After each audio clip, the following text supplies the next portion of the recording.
Did you know that learning one instrument can improve your skills in another instrument? This is what I experienced when I learned how to play the Andean flute, specifically the Andean Panflute, and was really pleased by the unexpected benefits it had on my guitar playing. Now I'm going to show you how exactly my playing of this flute has helped my guitar playing.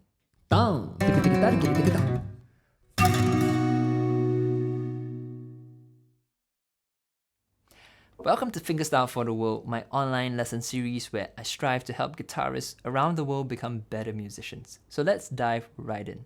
Well, first of all, what is a panflute? Very briefly, a panflute is an instrument with a number of pipes of varying lengths attached in rows of ascending pitch. And panflutes are really common in the Andean region, and the one I've been learning here is called a siku. It's also commonly known as a zamponia, and it's perhaps one of the most popular types of panflutes, along with what I call Romani panflutes. Now before we go further, I want to clarify one thing. You can use any wind instrument to reap the same benefits that I'm going to share with you. Essentially, as long as your instrument can only play one note at any one time, it will reap you these same benefits that the panflute has for me as a guitar player. So with that being said, how does the flute or this panflute help you and help me as a guitar player? Well, it forces you to hear the notes before you play them. Because when you're playing a wind instrument, you need to first hear the notes in your head before you play them. And not only that, you need to know exactly where in the scale each note is in order to play it. This is because wind instruments don't rely on tablature or mechanical fingering positions to create music. So now this is the key difference between playing the flute and the guitar. On the guitar, you first play notes from memorized fingering positions, right? You finger the chord E minor and then you play it. And then only you hear the notes after they've been played from this memorized fingering position. But on the flute, you first need to hear the notes in your head as a melody and then play the notes on your instrument. So we're in E minor and I'm hearing it in my head. Do, re, mi, fa, sol. Sol, le, so, fa, sol. So, fa, me, re, do. For example. So essentially, playing the flute develops your musicianship because it helps you to listen to what you're playing. Now, I'm not saying that you can't develop your musicianship from playing the guitar, but the flute in many ways forces you to listen and conceptualize the notes in your head because you simply can't do it any other way. You can't rely on a mechanical series of movements to create the music as you would on the guitar. So the bottom line is you need to hear the notes in your head in order to play the flute. All right? So now we're going to look at a musical example.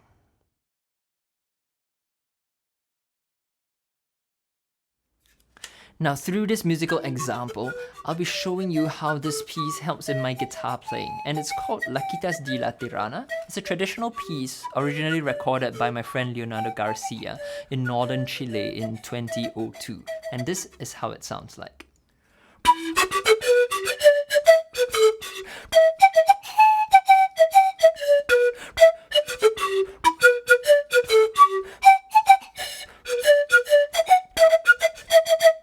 Alright, that's just a little excerpt of the piece, but we're just gonna zoom into the first melodic line, and it goes like this.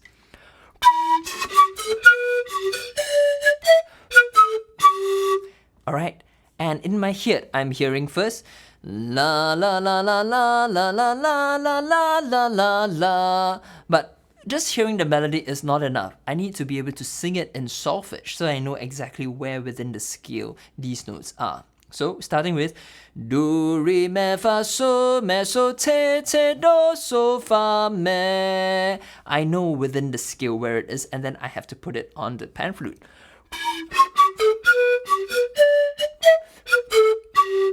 And that's because there's no fingering position for me to play it. I need to know what the note is, then I can select the right pipe to play. Now, once I figured this out on the panflute, I can play it on the guitar because I already know the solfege syllables, right? So I've got my E minor scale here. And I've got the notes in my head from playing the panflute.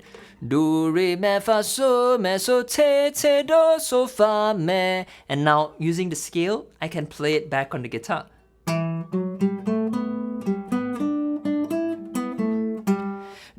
re, mi, fa, sol, me, so, te, do, so, fa, me.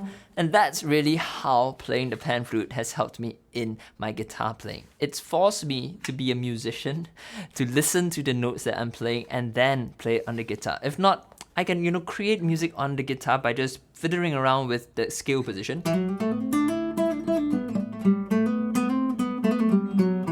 But I don't know anything about the music. But by playing the pan flute, I first learned how to conceptualize the notes.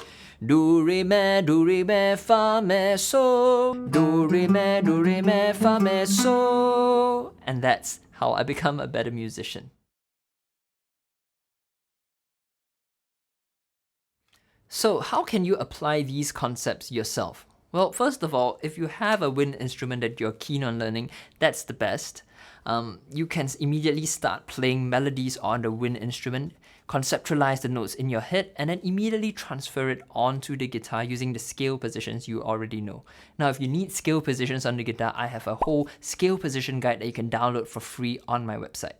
But on the other hand, if you don't have a wind instrument, right, or you don't want to learn a wind instrument for whatever reason, you actually do have an instrument, which is your voice. Your voice is a wind instrument. But it's important to know that your voice is a little bit different because you don't need to know the notes of a song in order to sing them. Everyone can sing their favorite melodies with no knowledge of music whatsoever. So in order to make this method effective using your voice, you need to sing the melodies in solfege. Yes, I was singing in solfege before and I've done a ton of videos on solfege singing, but essentially, it's singing out the melodies using the syllables do, re, mi, fa, sol, la, ti, do, as I did earlier on. And this will force you to conceptualize the music in your head before playing them, alright? So you can use your voice, you can sing out, for example, do, mi, sol, la, sol, mi, sol, and then you can play it on the guitar. Right? And then you can use your voice as your own wind instrument to apply this concept. So remember that being a musician is not just about mechanically going through the motions to play notes. But it's about having a keen understanding of the music that you play. And only then can you artistically articulate your music to your listeners and communicate meaningful messages and evoke powerful emotions. Alright, that's what music is all about. So leave a comment if you have any questions. I'll do my best to answer them. And follow along my musical journey on YouTube, Instagram, Facebook, and my website, newchanmusic.com, as I share new music videos and lessons each and every week to help you along on your music journey. So until next time, I will see you again. Goodbye.